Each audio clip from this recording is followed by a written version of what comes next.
In the quiet, shadowy corners of Japanese forests, mountains, rivers, or even cities, strange beings are said to dwell. They have many names, but we know them as Yokai. Japan makes me scared. こんばんは皆さん。Welcome to Japan Makes Me Scared. I'm Junpei, a lover of kaidan, Japanese horror and scary stories. In today's video, I'm going to be talking about the fascinating, terrifying, and sometimes even playful creatures of myth and legend. That is, yokai.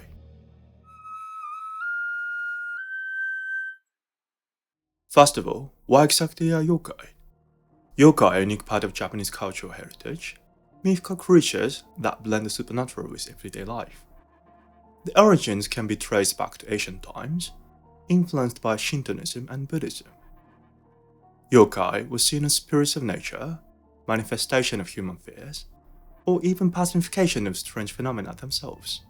When we talk about the origin a bit more, it is said to be coming from the Nara period, which is around 8th century. Around that time, there were books about ancient Japanese legends that are Kojiki and Nihonshoki. In those books, we can see some mythical creatures such as Yamata no Orochi, which is a monster with 8 dragon heads, and Oni, which can be translated as demon in English. From that time, yokai became a central part of storytelling and literature.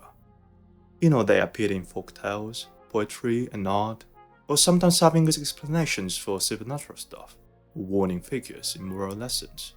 Around the Edo period, there was a kind of boom about yokai. At that time, the popular form of painting art was ukiyo-e.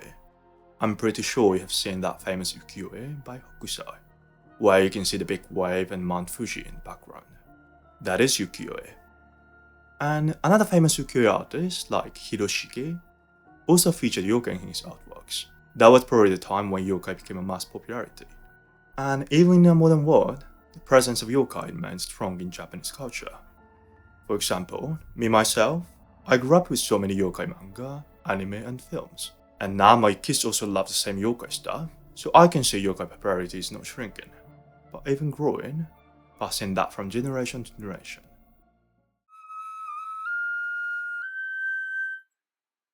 Alright, I think you've got some basics about yokai, so it's time to meet some of them. But actually, there are hundreds or thousands of yokai out there, so I can't share them all. It's gonna take forever. So I'm gonna pick up some of the most famous here. First, we have Kappa.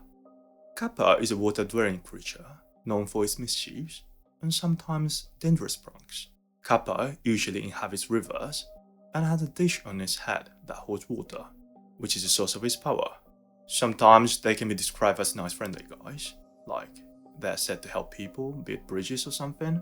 But also, when you're around the rivers, they will come and drag you into water and get you drowned. So be careful, they're not always nice. Next is Tengu, a fearsome bird-like creature, often associated with mountains. Tengu are kind of guardians of the mountains, and said to punish those who disrespect sacredness there.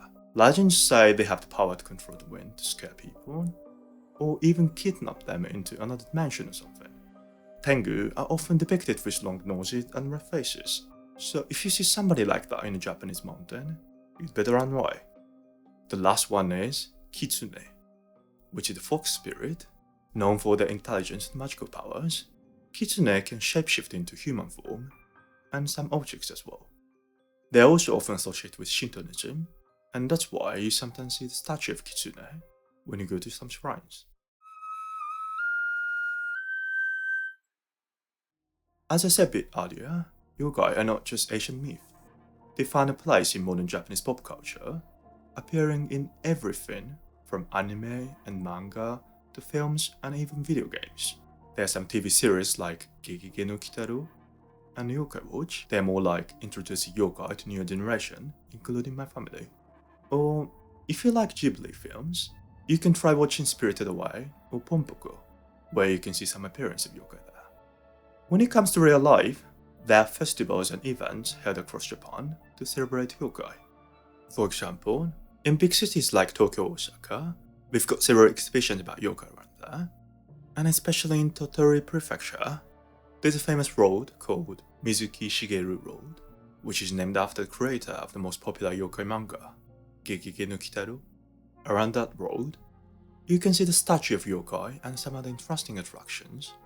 Unfortunately, I haven't got a chance to visit that yet, personally, but if you go around that Tottori area, this would be the must-see for sure. Alright, here comes to the conclusion. The world of yokai is one where the line between reality and the supernatural blurs. They remind us of our deep connection to nature, our fears, and our imagination. Personally, I like yokai as well, and in the near future, I'm gonna pick up one or two yokais and feature them in my podcast episode or something. You know, there are a bunch of scary stories associated with them as well. Anyway, are you falling for yokai now as well? Or have you got some favorite yokai already? Tell me about it in the comment section if you would. And don't forget to subscribe for more of this kind of Japanese horror culture lesson, or Japanese horror stuff in general.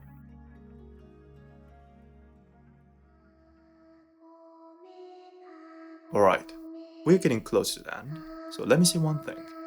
Arigatou gozaimasu for watching this video of Japan Makes Me Scared, and sayonara for more chilled and fruits next time. Bye!